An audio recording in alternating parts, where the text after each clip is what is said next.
Kidulue walali kiju mahamigo uchitandes kisigunu muksig a waisisk a chipchich a mimeshk. A kidulue walali jusen chidigunu muksig kisila muktino. A walali someone gunu muksig mimajuahan. We just kujinu ti someone iktuk a megis ku bemaluksig someone. A kidulue walali naguset bemaluksig a milia bonomuksig wala sitramuk. Tijune gedulue nige eda waktimai wajibuli niskam kisuk niskam god pisindane mudik a buskan entinin kamalamonina eda we guluk nagwek pugigal guluk ndaho nemidu msidwen hideaway gisi jiksidimen keluk pasuk jiksidimen bas keluk msidwen hideaway keluk guluswahan nudumenu giskuk muawanda sinu hankadal basulienda net keluk hampidin edaway kisi wulalan wen kisa bonum wan tuldek kisa bonum wen jisniga gedugim ka wuchie nuchinen waso eben chiptuk telusin megeded megwaso lidanen chiptuk egin mu yekula nimu legule desnen nadia waso eki teliskadaski chiptuga ninen teliskad leg mahamigek eimek telamukus nigel esmiegel apnige giskuk tlamuk tichpenegan mu nilonal teliabik sikta hachik wegwai nametibnik elki niskam teliabik siktwen elwe uktiak muglin mej wun sidi mukigalinen kesnugam ko winchigo gowel chigladwin nadliach. I am an Indigenous daughter. My gift is hope. I am an Indigenous sister. My gift is kindness. I am an Indigenous woman. My gift is strength. I am an Indigenous mother. My gift is to nurture and give life. I am an Indigenous grandmother. My gift is peace. We are sacred beings. We honor all of creation. We are the three sisters in spirit. We are the Holy Trinity. Together we weave peace, hope, balance for all of prosperity. Our hearts beat in synchronicity for infinity. Koqma.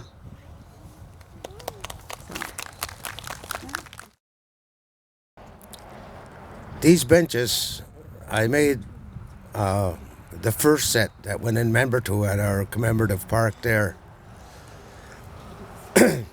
And we sat in a couple of meetings brainstorming about what we wanted to do for this park to make it a memorial park for our missing and murdered Aboriginal women. And one of the ideas that I came up with was to have a bench. And each of the benches represents the four directions, the four stages of life, the four medicines, and the four races of man. And when we discussed about what we wanted to put on a bench was a little narrative of each direction of what it represents to our people. Because we all have loved ones who were taken away from us. And so we look at the east where the children sit, and we all know people who have lost children, little ones, and like I'm one. And then we go to the south where the women sit, and that's the reason for these parks coming up now, is to commemorate who these women were in our communities and what they represented to our people. And, we honor them, with this in the south. And in the west is where the men sit. And we all lost men there also in untimely manners and difficult circumstances. And then the north is where the elders sit. And, there's a story about how and why the elders and the children sit next to each other. It's because the language, the stories, the history It's explained to the children in our language by the elders. This keeps the circle strong. This keeps our way of life vibrant. And, this is how we understand things. This is how I understand things anyway. Now, these benches, they're all made from solid oak. And it took me about 2 months to get this far with them. And then in the spring, when the concrete is out, I'll come back and I'll secure them into the concrete. There's a special fireplace being designed in Halifax for this park, and it's going to be wonderful. And, I lost my stepdaughter. She was murdered in Membertou. And, I understand what it means to lose a loved one that close, a child. I lost my son 25 years ago that Kathy was talking about. We had to take him off life support and watch him die. And then a few years later, I had to do the same thing with my stepdaughter. She didn't make it. She died on the front step of somebody's house where she was stabbed. So I know that heartache. And these are the ones that I think about when I was working on these benches. I understand what it means, to have something in place where we can reflect on the memories we have of our loved ones who have gone or were taken away from us. Today is very important for our ladies in the reserve, even for our children coming up. For even some days, we look back at things that happened, even in this reserve last 50 years. It hurts to think about it, but at least we got to face it. And today, I'd like to thank everybody for coming down and sharing this moment with us. Thank you. In the history of Koqma, like Joe Google has said, there is a lot of loss, tragic loss in our communities. When I was a little girl at the age of 6 or 5, 3 of my friends died in a home fire in the community, right where the fishery is. I remember my father coming to the table that day to tell us, your friends died. In the coloring book that we have created, there's pictures in this coloring book that the family members in Koqma created to memorialize those people, those loved ones that they have that have passed on. We will be passing out coloring books anytime.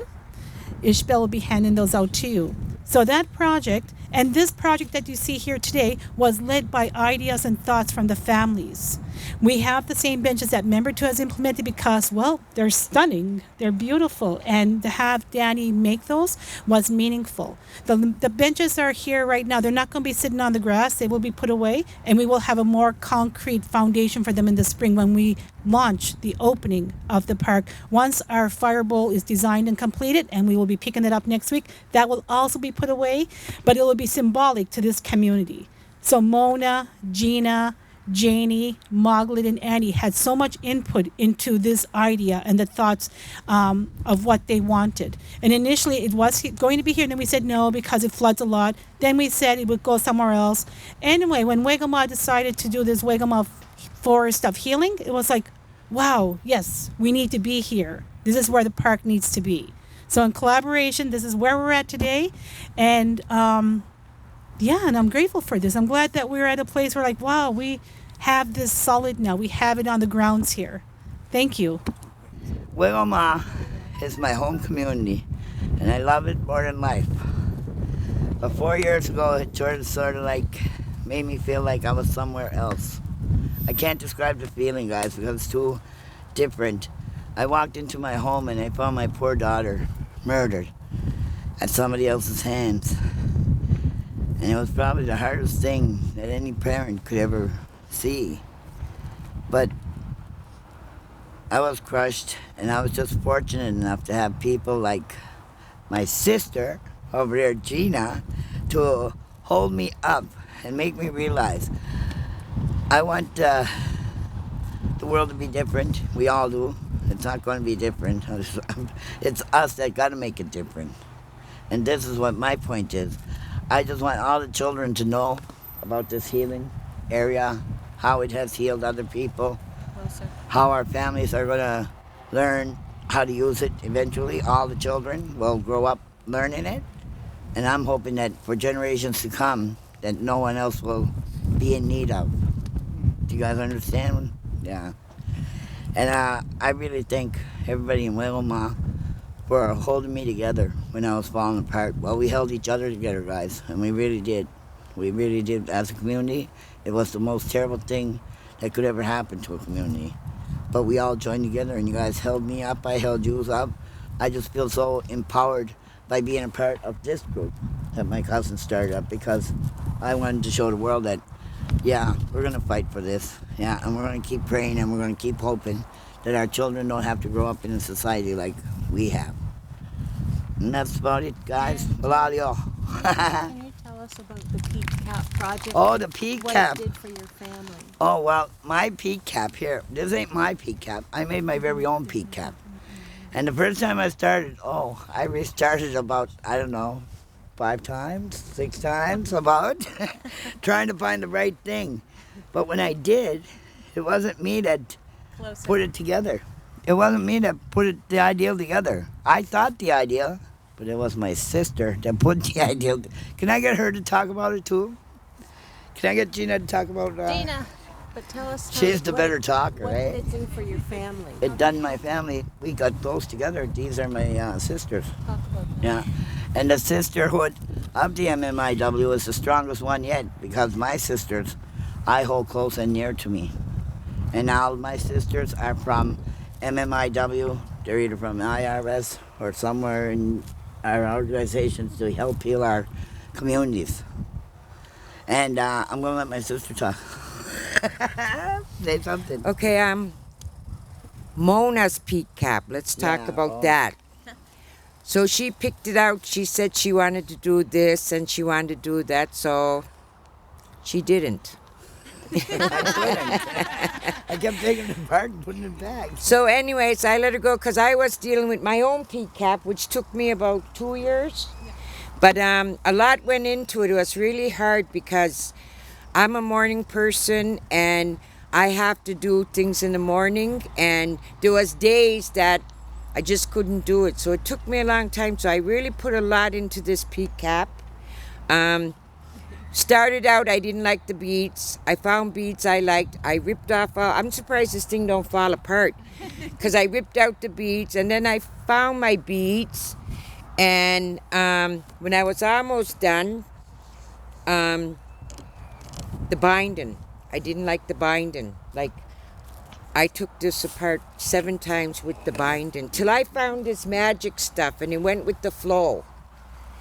And I was able to put it on and sew it. So anyways, it turned out great. Now Mona's cap. Okay, so we sent them off, and I looked at it and I'm like, oh my God, hers ain't done yet. So I took it and I finished it for her. And when I had this peak cap, Maya and Paisley kept saying it was theirs. So what I did with Mona's, as you see, it's in the book, it has a dress. I put a P on one side for Paisley, and I put an M on the other side for Maya, and then I finished it all up. And I presented it, because I always said, I'm going to wear this peak cap the day it gets sentenced. But then I didn't want to, I told Mona, no, we don't want to wear these peak caps. We don't want him to give, we don't want to empower him with our peak caps. So we chose not to wear them that day. We said we'll wear them in celebration, because now our peak caps are for celebration, right, sis? Mm-hmm. And anyways, I finished it. Yeah, and that's good, eh?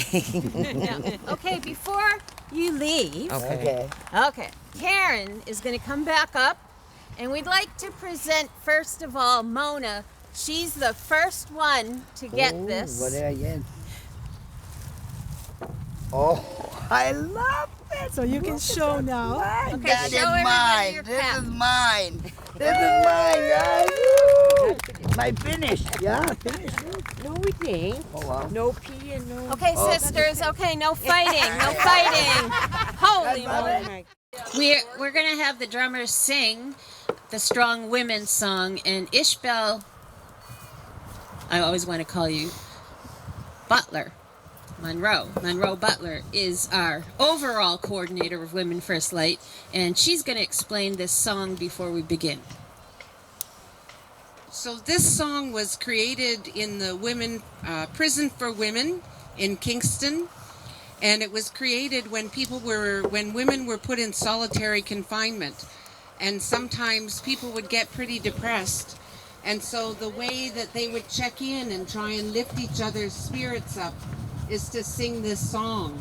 So one person would call the song out, and then someone else in another cell would sing back, and then someone else would sing, and then they would know that the people are all right.